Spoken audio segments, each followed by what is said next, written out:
Howdy y'all, long time no see. Oh my gosh, I'm so sorry for disappearing for so long. To make it up to you, I made a quick little calligraphy tutorial today. We're going to be making this adorable little greeting card using very few supplies, just a couple of Artistro pens, my kneaded eraser of course, my trusty pencil, and a ruler. So let's get started. Now, you by no means need to have Artistro pens to do this. You can use any paint pen, but I'm going to be using these two brown colors to make this little coffee tutorial. I'm pretty sure they're tan and dark brown, but a critique I've had with Artistro pens is they do not label the color on the pen, so I'm just taking a guess. I swatched them, this is what they look like, I love it, they're perfect for a little coffee card. So next thing you're gonna need is the paper, of course. I'm gonna be using this Strathmore acrylic paper. It's mostly used for actual acrylic painting, but I love using it with the Artistro pens. They just pick up on the grain so nicely.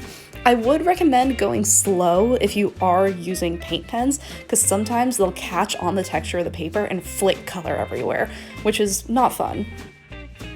We are going to cut this piece of paper into a 4x6. Ooh, look at that, very quick. And we're gonna get started on making a grid. Now, this is really important because, as you can see in this first draft, when you just sort of freehand it, you can get a cool thing, but it's very off-center. So we're gonna take our time, set this baby down, and we're going to make 1-inch squares using a ruler. And it's actually very therapeutic to do this, and just a really fun way to kill time. Just measure that stuff, get your little grid down, and this will help us guide our calligraphy and where we place our words and that cute little logo at the bottom.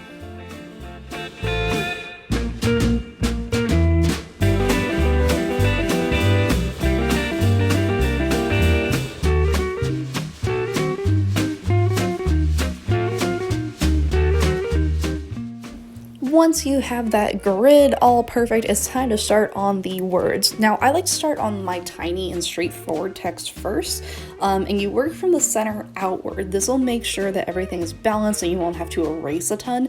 You just have to split the difference on the letters and you are good to go. Then I'll go in with the fancy script and really take my time with it. I knew ahead of time that I wanted the calligraphy bits to be about 1 inch tall, and this is really gonna help me guide. This is why we make the grid. It's just going to make it super easy to trace within those lines and get the size consistent across the board, because it's no fun to have stuff that's super off-center and wonky.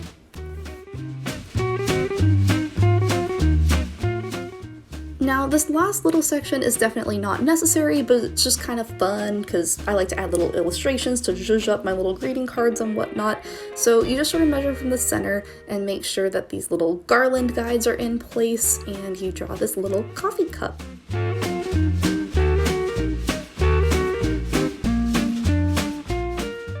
Now, I go in with a kneaded eraser for this step, but you don't have to. You can just lightly erase with a rubber eraser.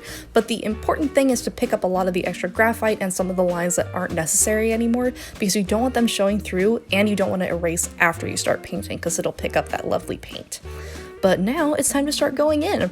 So I usually start with one color and then do all of it and then do the next color in its entirety. So I'm starting with that tan color, and I'm doing the tan for the small letters and a little bit of the garland there at the bottom.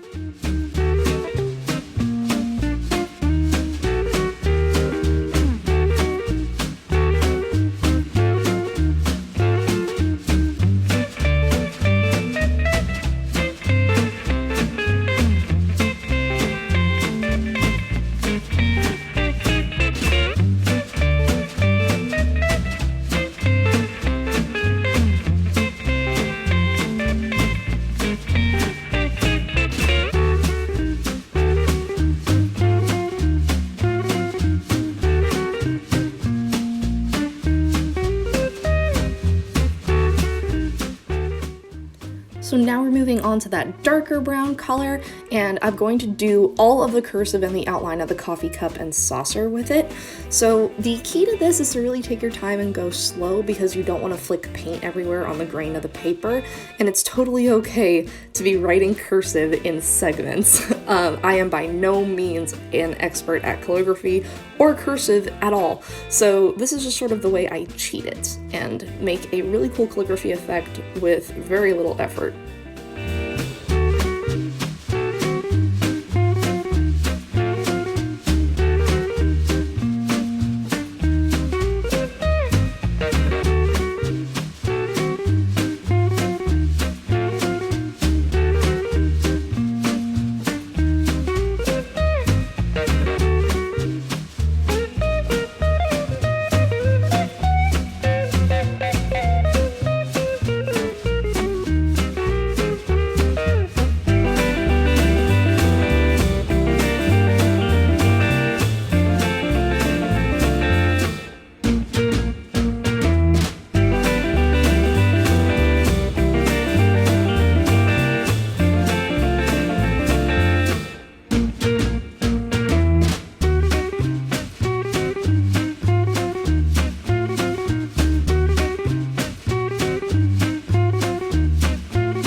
also wanted to take a moment and hope that everybody is safe and you're being healthy and staying inside, social distancing. I have so many videos stockpiled that I haven't gotten around to editing, so I'm gonna try to crank those out in the next few days, so if anybody is interested, they have some things to watch and maybe some tutorials to look forward to, just to pass the time while we're all indoors and getting through this. We're all in this together. Best thing that we can do is stay home and stay safe during this scary time. And with this video, I was actually hoping to show one of my favorite pastimes during this, pen paling. So this little graphic thing that I've made is just going to be going in this letter to my grandpa. Inside I've already have this letter. The envelope has like cute little foil in the background, so all that's left to do is decorate it with tape. I usually stick on a really cute stamp because I love to collect them, and a sticker or two with some of my rainbow washi tape just to brighten it up a little and make it look a little more than just an envelope. I love doing pen pal letters because not only does it give you something to do and keep your hands busy while you're going stir crazy, but it also gives you something to look forward to for when your friends or your family write back, and you can throw in such cute little things and put on adorable decorations to just really send some sunshine wherever you want. And that's gonna be all from me, guys, so start pen pal writing, keep yourselves busy, and stay safe. See you!